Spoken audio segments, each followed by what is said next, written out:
Hi everyone, I'm Mara Webster with SAG-AFTRA Foundation, and we are here today for another one of our conversations at home.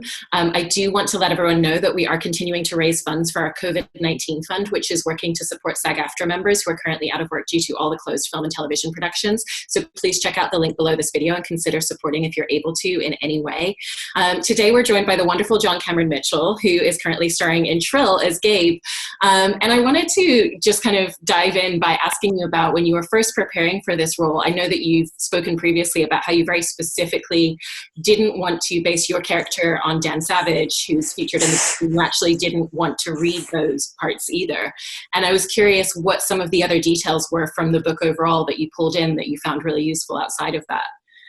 Well, I mean, Lindy West, who wrote the book, is an amazing activist, very funny, very woke in the best way, in an open way that's not restricting. So it was just easy to key into that because that's my aesthetic as well. I think I opened the book and there was a little section about, I fell in love with him because he could laugh at my rape jokes, so there's an example, it's a bit absolute pleasure. I mean, I really looked into the job for money. My work of writing and directing tends to be not very lucrative, but very artistically satisfying. So a friend said, I think you need to, tell your agent you're open to being a series regular. Just get the wacky coroner in the police procedural, who picks up the brain, makes a snarky comment, and then says, let's go out for drinks. So I ended up getting, in effect, my worst gay nightmare of the angry, controlling gay editor, Gabe. But this season found more, the writing found more layers of fear in him, which was much more fun to play. But it's a great group of people. The three women in charge, Ali Rushfield, Lindy West, and Aidy Bryant, the star, are just so easy to work with. And, we're thrilled we have a renewal for season 3, but we don't know when we're going to shoot. Yeah. And how does that open up the creative process in terms of, preparing for scenes when you're sharing scenes with Aidy Bryant, who's also the creator and working behind the scenes as well? Does that give you kind of more access and ability to really understand the intentions behind the script and the writing in a different way? Well, Aidy's one of the few people who I've have to work with in the scene who can actually, in the middle of rehearsal, just very gently direct in a way, or suggest a line change or something without it feeling, like controlling. She's so easy to work with. And that is kind of the way I like to direct too, is let the actor be the partner rather than the pawn.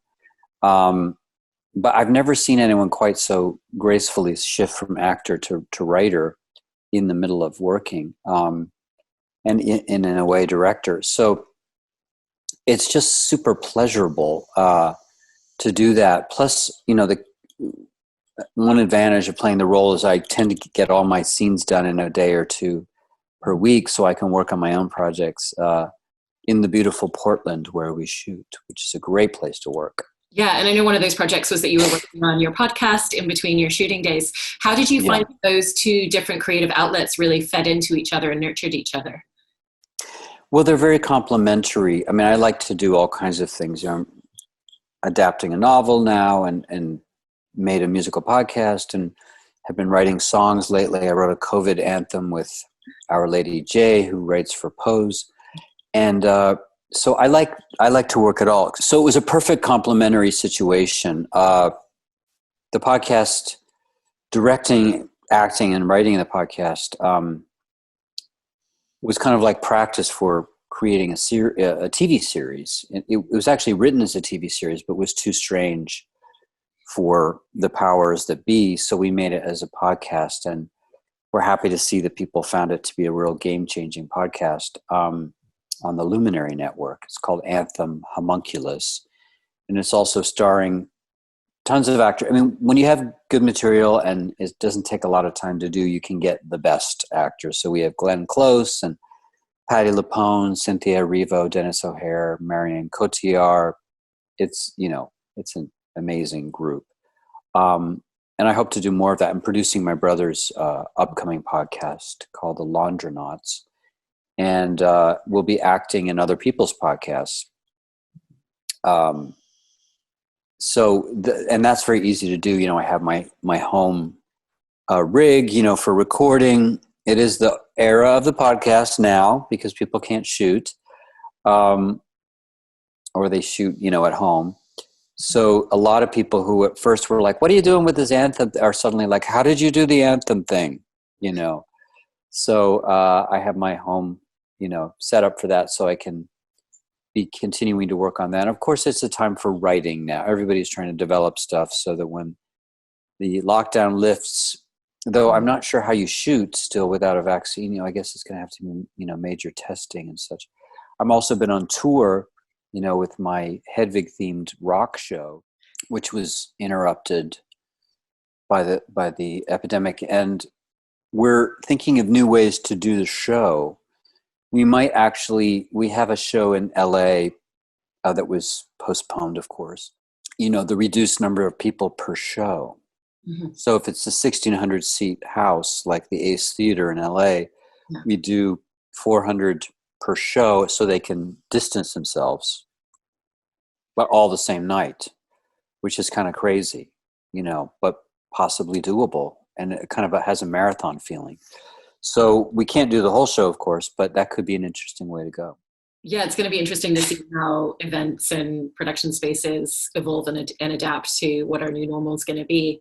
I wanted to ask you a little bit about your own television directing and the way in which, you know, if you're directing something like Happy-ish or Glow or Nurse Jackie, how those experiences really lent themselves to your understanding of the ecosystem of television, because it had been 15 years since you'd actually been in television before you went back to do Girls and started diving back into all of this, ultimately ending up on SHRILL, and just how that's really evolved your understanding as an actor and changed the way that you work, having been behind the camera as well on television. Yeah, I mean, it was surprisingly easy to direct other people's episodes. You know, a lot of film people aren't always used to not being in full control, and the director is really just a hired hand, you know, the head writer or showrunner is really in charge. So you're trying to serve their purposes. But as having been an actor for many years, you do the same thing. So I had no problem slipping into other people's shows and giving them what they want while still inspiring them to make it better. Sometimes TV can be a little assembly line and people don't care about the details, but the best do. And, you know, I really look forward to doing more of that. You know, I'm also recurring in the show The Good Fight, which I love, run by the Kings, the famous Kings, who work with a lot of Broadway people and are just great to work with as well. I enjoyed working on Mozart in the Jungle, another New York-based show. So you tend to see the same faces acting-wise and even directing-wise. You know, people who do high maintenance might do SHRILL, or, you know, who do Russian Doll will jump in to do SHRILL. And then you'll run into old people who used to do more independent film who are now doing TV, because it's so hard to do independent film right now, even before the epidemic, and of course more so now because theaters are closed and people are not going to be taking as many risks with financing for small films, sadly. Yeah. I also loved the way that you've talked a little bit previously about the way in which you based Gabe in part as a boss on directors that you'd worked with that you felt just really didn't know how to kind of communicate creatively and work with their teams. And so I was curious kind of what some of the aspects were from thinking about him in that way that you pulled into the character.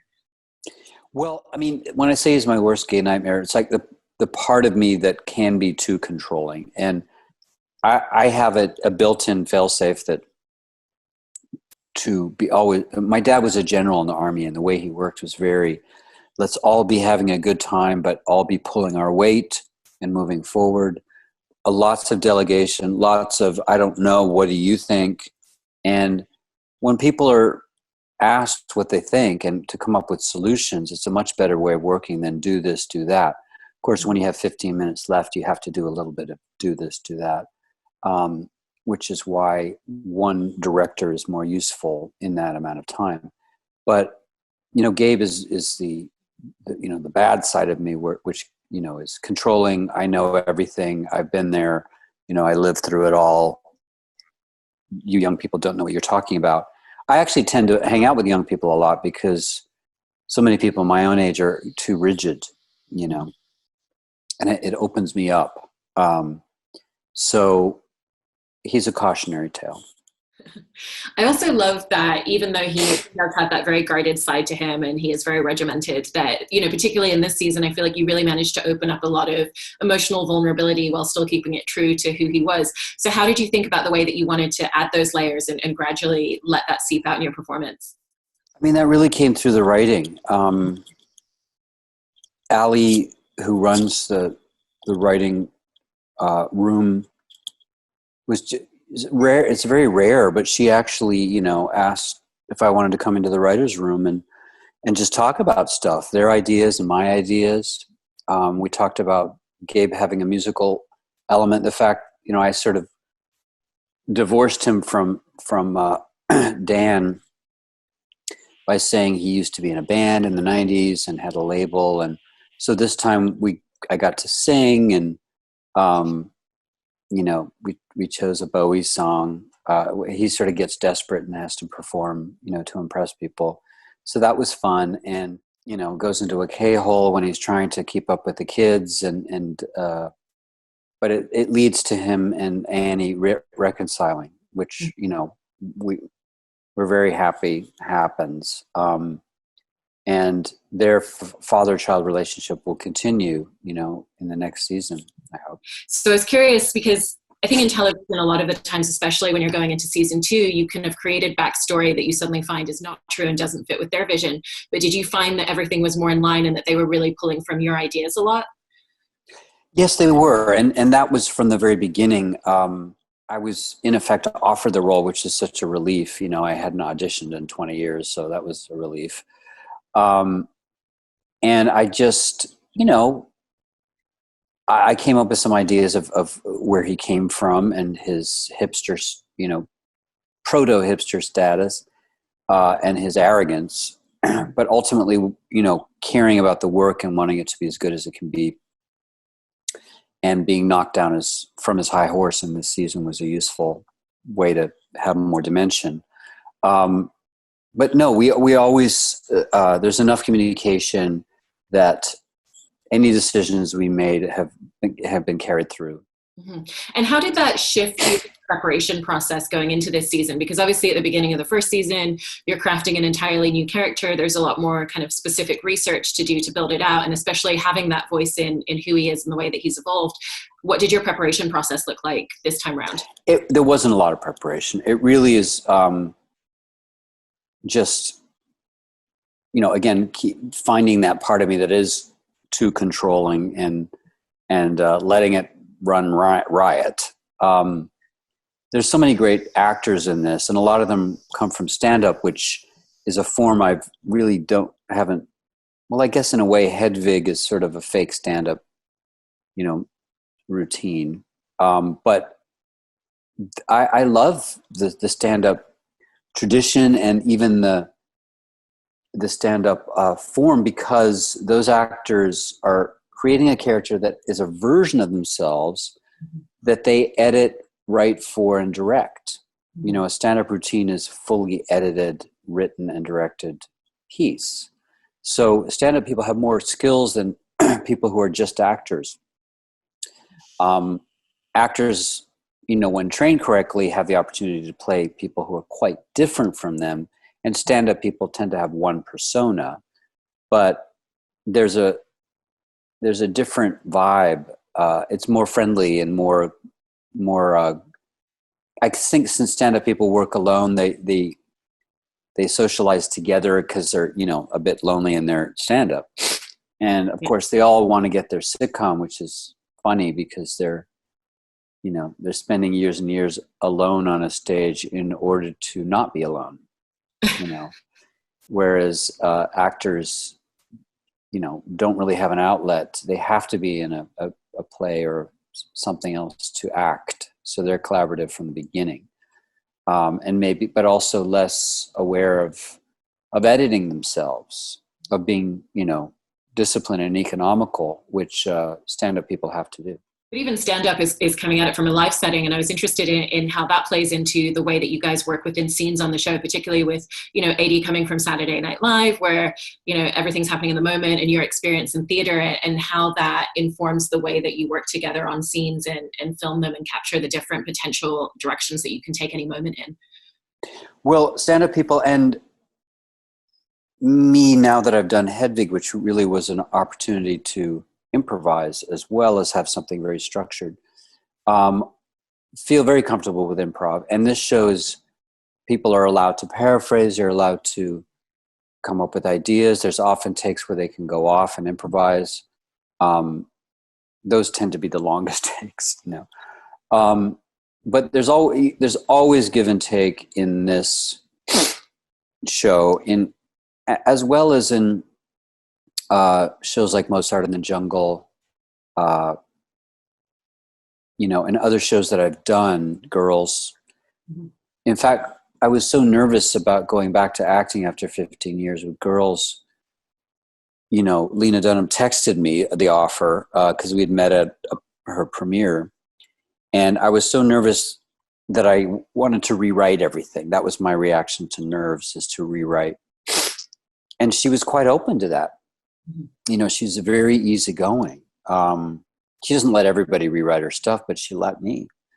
So I got to write some of my favorite lines in that.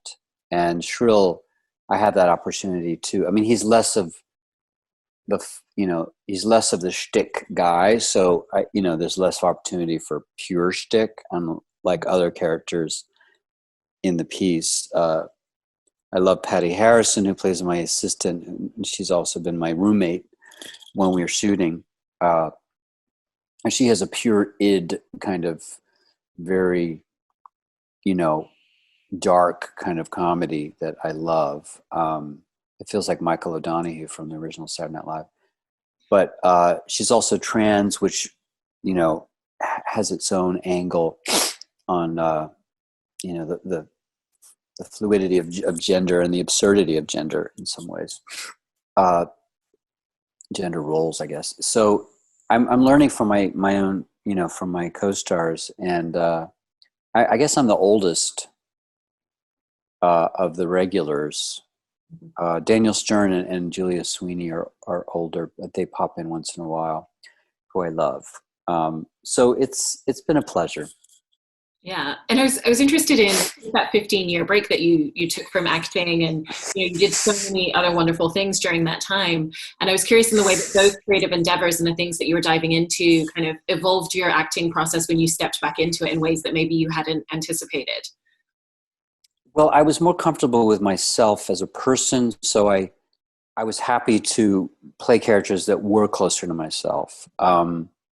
I certainly did some that weren't, like I played Andy Warhol in Scorsese's show Vinyl, and I think I've done a couple on more unusual things, but I'm more comfortable being a version of myself, whereas in the past I think I wanted to really stretch, and go farther. And I think in some ways acting was a way to become comfortable with myself, but after I played a certain kind of role, I didn't need to play that again. It almost like it just led to my graduation from acting, which was Hedvig, which was my dissertation, I guess. Used everything I knew. But it was so stressful that I really didn't need to perform for a while. And Girls was a fun way, an easy way to kind of ease back in.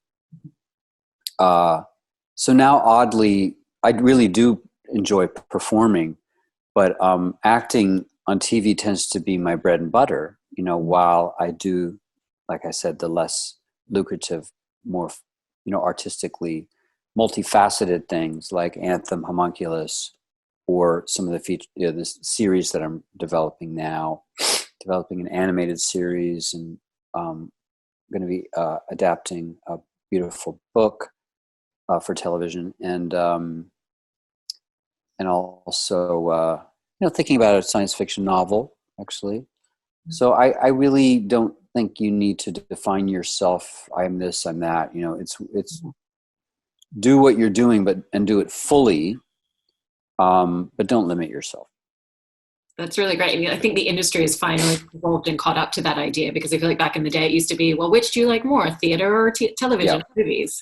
And now you're able to spread out a little bit more. I wanted to ask you a little bit about the way in which you see Gabe as like an antithesis to Aidy's character Annie, and you've kind of self-described him as a bit of a dick, but that he needs to be that way in order to kind of pull the sympathy towards Annie a little bit. And if that's something that you think about when you're in the moment and the way that you want to pull that into your scenes. No, I mean, I really let them do the job.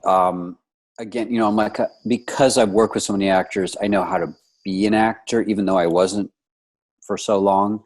I know, some actors feel they have no power, so they tend to over contribute in a way. I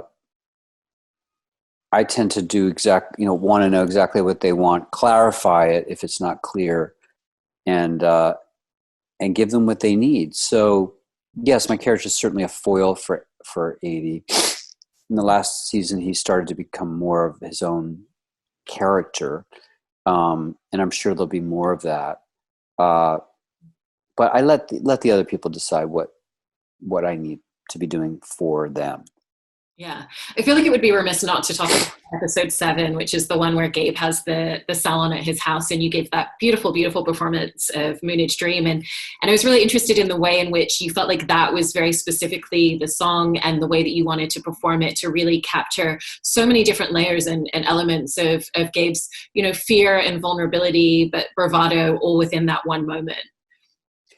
Yeah, it was a fun thing. We didn't really, at first it was maybe a band situation, and then it seemed too much. And we were thinking about the kind of song, should it be a modern pop song that he does in a different style to show that he's relevant?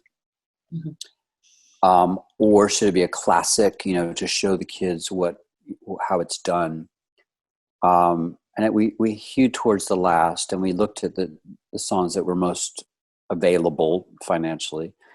And Moonage Daydream was there, and I was like, oh, well, it's a classic song. It'd be nice to do it in a different style, maybe slower and solo kind of fuzzy guitar. So I reached out to my Portland friend, Chris Lucerenko, who I've done a lot of musical projects with. And in fact, we just did a Lou Reed covers EP to raise money for my mom's healthcare, called Turning Time Around, produced by Peter Buck of REM, and that was really fun.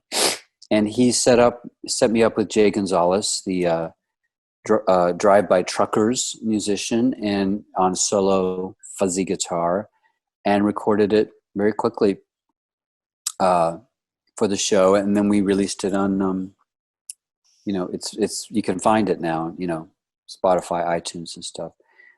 So it was just a really surprisingly easy and fun song to do.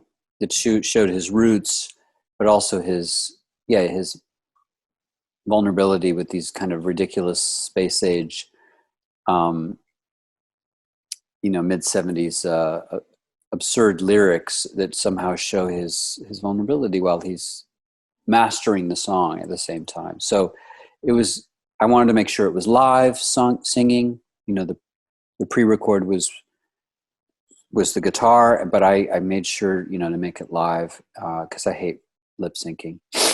I just saw there was an episode of Riverdale where Archie and the band does Hedvig, and they actually did 6 or 7 Hedvig songs, and it didn't always jive, but it was really kind of surprisingly moving. And I'm thrilled to see that it continues finding its way to young people through shows like Riverdale and Sex Education, which also had some Hedvig episodes. That's so fantastic. And when you were working with Jay on mapping out what you wanted the song to be like and wanted it to sound like, I love that, he mentioned that you basically said, I really want to slow it down and have it feel like Cole Porter was playing it. Did you go in with a very specific vision of what you thought that needed to sound like for your character, or was it something that came about through that collaboration? I did. I saw it as a Cole Porter song, a ballad, really, a rock ballad. But you didn't need to have a giant backing track, and in fact, you can't you can't outdo the spiders from Mars. So we just went the opposite way. I was thinking about a Sia song there, but it's like, I'm glad we did this one. Yeah, same. And then, kind of going back to what you were saying earlier about how collaborative SHRILL is as a show among, all of the cast, all of the producers, all of the crew. I was curious in the way in which you feel like you've personally really been able to contribute to that collaborative environment. Well, like I said, everyone is a partner in this, and but no one's pushy either. Like, I want more for my character. I think, every season they see where they ended up and see who needs more, more of a push. An example is Patty Harrison's character, who pops in periodically with a very bizarre line here or there. She's very adorable that way, but you never know what she's going to do. They held back her, gender, her transness in the first episode, thinking, and to make a big deal out of it. And she specifically didn't want it to become a, after school special, like, oh my God, I'm trapped, I'm trans, I'm discriminated against. And in fact, she's very much in control of what she wants the character is. And, a character in season 2 mistakes that I and my boyfriend have taken her in because she was rejected or disowned. She's like, no, it's a really nice house and they treat me like a queen, So we have this little chosen family that just came out of the actor talking with the writer and saying, what's another way of presenting trans as not a problem, but just another variation of life. And she did it well. She's also a veteran, which came out of an improv. Yeah. Well, thank you so much for taking the time to talk to us so in depth about your work on the show and overall. And I'm definitely not concerned about you getting bored during quarantine and excited to see all the things that you're going to come out with creatively on the other side of this. Well, thank you so much. It's a pleasure. Thank you so much, John. Okay. Take care, guys.